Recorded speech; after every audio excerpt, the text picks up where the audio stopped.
Cette nouvelle vidéo de cette série sur le corps mental sera probablement une des plus importantes jusqu'à présent, puisque j'y expliquerai comment les mémoires du corps mental se forment, mais surtout comment elles conditionnent l'humain à une existence prédéfinie.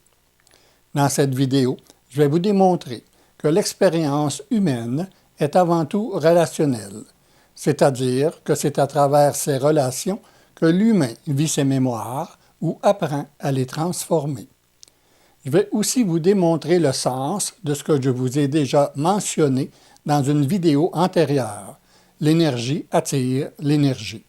C'est-à-dire que l'énergie des mémoires du corps mental attire des énergies qui amèneront l'humain à revivre constamment et seulement les relations que ces mémoires connaissent. Dans cette troisième vidéo de cette série sur le corps mental, je vais utiliser quelques exemples qui devraient vous aider à comprendre comment les énergies rationnelles et émotives du corps mental se forment et comment elles deviennent les mémoires qui conditionnent chaque humain à une existence prédéfinie. Je débute donc avec des parents qui possèdent déjà une énergie corps mentale assez puissante et qui ont une relation physique où ils vibrent fortement l'un à l'autre. Lorsque le spermatozoïde féconde l'ovule, cette vibration se lie à un corps mental qui possède la mesure de cette vibration. Ce nouveau corps mental ne possède pas encore la conscience de sa propre existence. Il possède seulement la conscience du corps avec lequel il est lié de par la cellule. Son énergie vibrera donc à l'énergie de structure et d'organisation qui est l'énergie physique de la mère et dont cette cellule dépend pour survivre. Il devient donc la mère et vit les sensations que la mère possède déjà et vit. Par exemple, une femme qui naît la dernière d'une famille nombreuse, alors que les parents sont âgés, ressent comme sensation qu'elle n'est pas la bienvenue. Plus tard dans sa vie, elle devient enceinte alors que son mari essaie de bâtir un empire. Le mari lui fait savoir que ce n'est pas le temps d'avoir un enfant, comme ce n'était pas le temps non plus pour ses parents. La mère, qui a appris de sa mère à obéir à son mari, se sent coupable et essaie même de se débarrasser de cet enfant. L'enfant en formation lié à la mère capte la même sensation que la mère a déjà captée, celle de ne pas être la bienvenue. En plus, l'enfant capte aussi son environnement, c'est-à-dire le père et la famille, à travers les sensations que la mère vit dans sa relation avec le père et avec le reste de la famille. Dans ce cas, il capte la difficulté de la mère avec un mari dominateur, et comme sa mère, il deviendra soumis à son père. Ces relations deviendront difficiles avec toute personne possédant les mêmes énergies que son père, et ce, tout au long de son existence. L'énergie rationnelle du corps mental sont les sensations que le corps mental vide du départ capte de la mère avant sa manifestation dans un corps physique. Ce sont les sensations que la mère a captées elle aussi avant sa naissance et qui sont transmises d'une génération à l'autre, qui deviendront les mémoires relationnelles de chaque humain. Ces mémoires définiront le genre de relation que cette personne vivra tout au long de son existence, puisqu'elles attirent aussi à elles les personnes qui possèdent les énergies pour stimuler ces sensations. Par exemple, dans le cas évoqué plus tôt, cet enfant est devenu un homme, et même si son père est décédé, ses mémoires relationnelles attirent à lui des hommes dominateurs avec lesquels il a beaucoup de difficultés. Donc, à la naissance de l'enfant, les mémoires de l'énergie relationnelle qui proviennent de la mère sont déjà toutes formées, tandis que celles de l'énergie émotive n'existent pas encore. Regardons un peu ce fonctionnement par un autre exemple vécu. Un garçon a capté durant la grossesse de sa mère toute sa difficulté vis-à-vis un mari dominant qui conteste tout. À sa naissance, il possédait déjà cette sensation qui provient de la mère, de se sentir diminué vis-à-vis l'énergie de son père. Durant la première année de sa vie, l'enfant demeure toujours lié à ce que la mère vit, car l'énergie consciente contenue à l'intérieur du corps mental ne possède pas encore la connexion nécessaire avec le psychique pour capter la vision du fonctionnement de ce monde extérieur et dépendamment de la puissance du corps mental, ce changement se fait plus ou moins rapidement. Dès que l'énergie consciente contenue à l'intérieur du corps mental établit un lien avec le psychique, la vision, l'enfant commence à voir son environnement et les mémoires émotives du corps mental commencent à se former. Les mémoires émotives du corps mental sont les images que l'humain capte de son environnement, soit la relation que les parents ont ensemble et avec le reste de la famille. Dans cet exemple, l'enfant commence à voir que le père domine et que la mère se soumet. Ce garçon possède une énergie corps mentale très puissante qui provient probablement du père et rapidement, il a vu le fonctionnement du père et comment la mère demeure soumise à cette énergie émotive physique qu'elle subit constamment. Durant la petite enfance, les mémoires émotives du corps mental confirment les sensations que l'enfant a captées avant sa naissance. Selon la puissance du corps mental, l'énergie émotive définit aussi les modes de fonctionnement que l'enfant va utiliser pour fonctionner dans ce monde matière et qui seront copiés sur le fonctionnement du père ou de la mère, ou peut-être du grand-père ou de la grand-mère, si ces personnes sont présentes et importantes dans sa vie. Car comme pour l'animal, l'enfant apprend par mimétisme. Dans son cas, vu qu'il possède une puissante énergie corps mentale comme le père, il capte aussi les images que le père est plus fort et capable de fonctionner dans la matière, tandis que c'est beaucoup plus difficile pour la mère qu'il voit comme plus faible. Inconsciemment, pour fonctionner dans ce monde, il copiera l'énergie du père qui est plus puissante et plus adaptée à sa propre énergie. Mais l'autre énergie, les sensations captées de la mère, seront toujours présentes et il aura toujours cette sensation qu'il subit constamment, cette énergie émotive physique. Je fais ici une parenthèse pour vous démontrer comment la vision déforme la réalité puisqu'elle s'adapte aux sensations du corps mental. Cette puissante énergie corps mentale lui donne aussi une capacité de voir le fonctionnement de ce monde extérieur. Au travail, cette vision lui montre ce qu'il faut faire, mais surtout ce que les autres font ou ne font pas.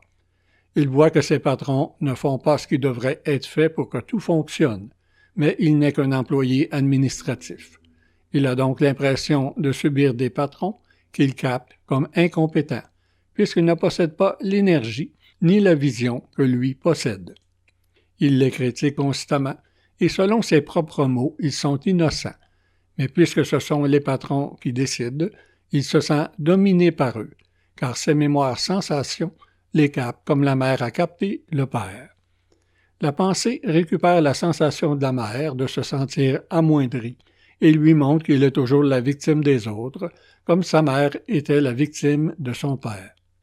Sa vision déforme la réalité, car elle lui montre que ce n'est pas lui le problème, c'est les autres qui essaient toujours de le dominer. Pour lui, c'est donc normal de critiquer et de contester tous ces gens qui ne possèdent pas cette énergie puissante, mais qui essaient de le dominer quand même. Dans ses relations familiales, il est exactement ce qu'il ne veut pas être, son père. Il domine sa femme et ses enfants, tout en critiquant sur tout. Mais il ne s'en rend pas compte, puisqu'il a toujours cette sensation d'être celui qui subit.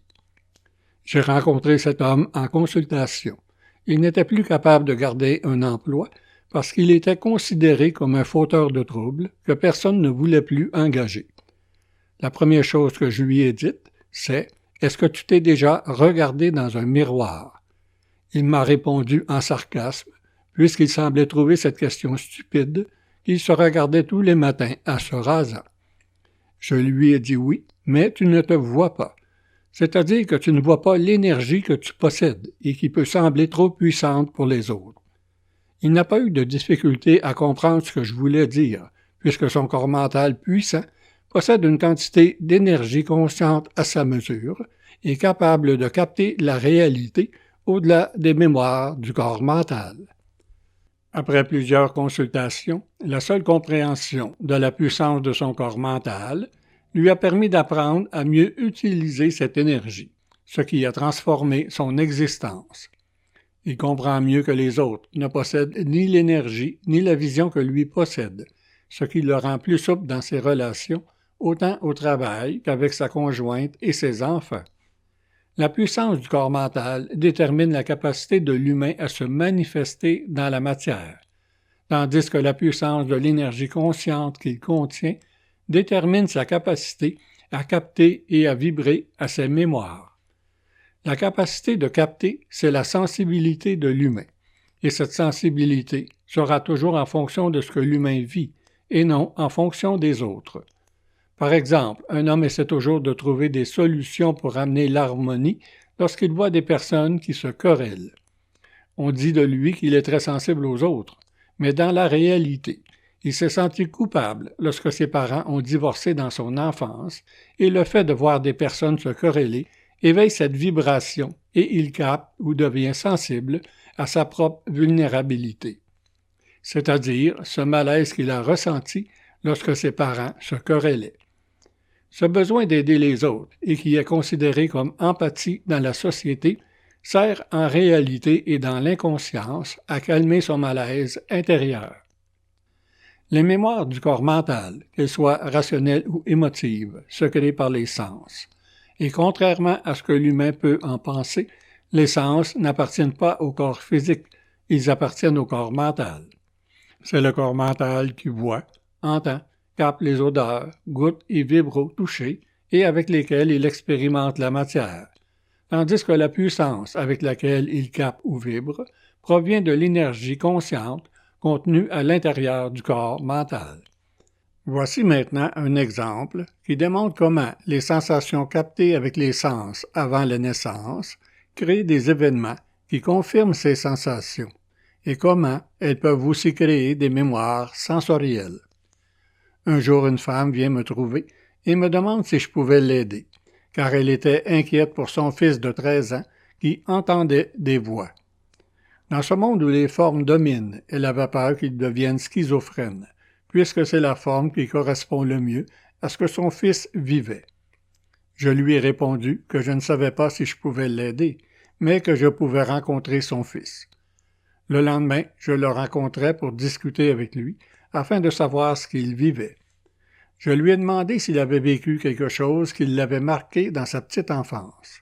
Il m'a répondu que lorsqu'il avait 5 ans, il avait été avec ses parents à une foire quelconque à Québec. Il se souvenait qu'il s'était perdu et ne se souvenait pas combien de temps s'était passé avant que ses parents le retrouvent.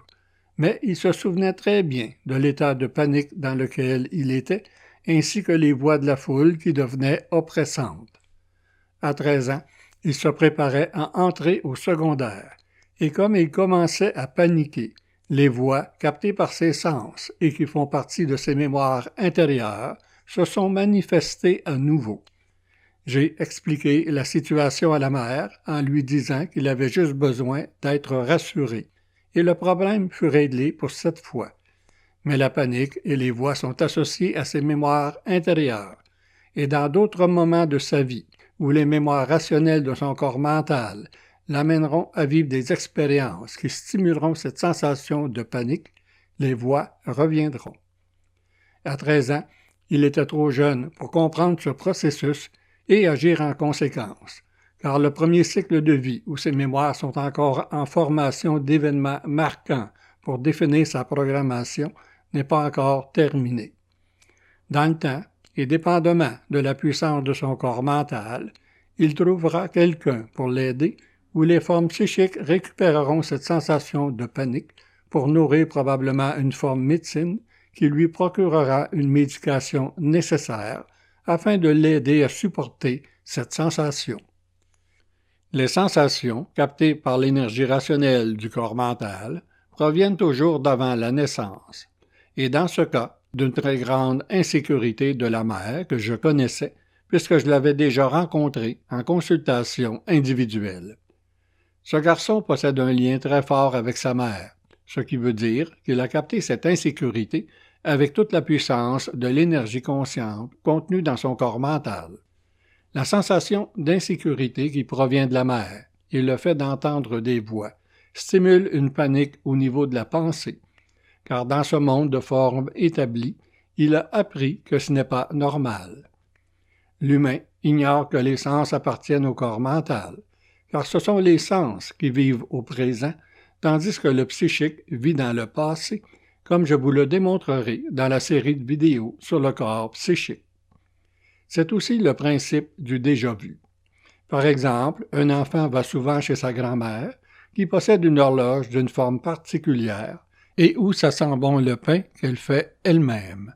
Dans sa vie d'adulte, cet humain entre dans un endroit où un objet ressemble étrangement à l'horloge de la grand-mère. La mémoire des sens est éveillée par la forme de l'objet, et cette personne pourra sentir l'odeur du pain même s'il n'y en a pas, ou encore d'avoir l'impression d'être déjà venu à cet endroit où pourtant il entre pour la première fois de sa vie. Ces exemples sont communs, et nous verrons dans la prochaine série de vidéos comment la pensée récupère les mémoires des sens pour l'associer à une compréhension qui sera toujours en fonction des valeurs reçues ou des connaissances acquises. Dans ce cas, si l'humain possède des valeurs qui sont religieuses ou spirituelles, il pensera qu'il est déjà venu dans cet endroit dans une vie antérieure. Ainsi fonctionnent les mémoires du corps mental. Les énergies émotives, qui sont les images captées durant la petite enfance, définissent les modes de fonctionnement de l'humain en fonction des sensations qu'il possède déjà avant sa naissance, qu'elles soient rejet, peur, impuissance, agression, etc., et que le corps mental a capté de la mère à partir du moment où il a été stimulé par la fécondation. Ces modes de fonctionnement de l'énergie émotive du corps mental, qu'ils soient faciles ou difficiles selon les sensations captées, aident l'humain à fonctionner dans la matière selon la manifestation du corps mental et de l'énergie consciente qu'il contient. Ainsi, l'humain qui possède une manifestation plus faible aura des modes de fonctionnement qui l'aideront à ne pas trop ressentir ses sensations, tandis que celui qui possède une manifestation plus puissante aura une existence plus mouvementée. Ce qui est important de comprendre, c'est que les sensations et les modes de fonctionnement n'appartiennent pas à celui qui les vit. Ces mémoires rationnelles et émotives appartiennent aux parents, les grands-parents et toute la lignée de cette famille, mais elles demeurent nécessaires pour aider l'humain à fonctionner dans ce monde matière, car si l'humain pouvait d'un coup de baguette magique se dégager de ses mémoires, il deviendrait comme l'enfant qui vient de naître, totalement vulnérable et incapable de fonctionner dans la matière. L'humain ne peut se libérer de ses mémoires, mais il peut apprendre à vivre avec, c'est-à-dire d'abord prendre conscience de ce qu'elles sont et comment elles fonctionnent, afin de les utiliser consciemment pour pouvoir fonctionner dans ce monde matière. Dans l'inconscience de ce qu'il est, l'humain laisse ses mémoires l'utiliser pour le fonctionnement des mémoires seulement et non de ce qu'il est. Contrairement à ce qu'il peut en penser, l'humain ne décide pas de naître dans une famille, une race ou un pays en particulier. C'est l'énergie de la fécondation qui se lie avec un corps mental correspondant à la puissance de cette énergie, puisqu'au départ, le corps mental demeure une énergie vide et inconsciente. Par l'entremise de la mère avec laquelle cette énergie corps mental demeure liée par les sensations, il récupère les mémoires de la famille et de la race qui définiront son environnement. L'énergie consciente, contenue à l'intérieur du corps mental, peut créer des événements ou chocs d'existence qui pourraient aider l'humain à prendre conscience de ce qu'il est, et ce, peu importe la puissance de son corps mental. Mais pour ce faire, il doit apprendre à supporter le malaise des sensations afin de pouvoir consciemment changer ses modes de fonctionnement. Il est très difficile pour l'humain de changer des modes de fonctionnement, puisque ça demande d'accepter l'inconnu quel qu'il soit, mais surtout de vivre le présent avec ses sens au lieu de sa pensée, tout en contenant le malaise de la sensation intérieure créée par une relation ou un événement extérieur.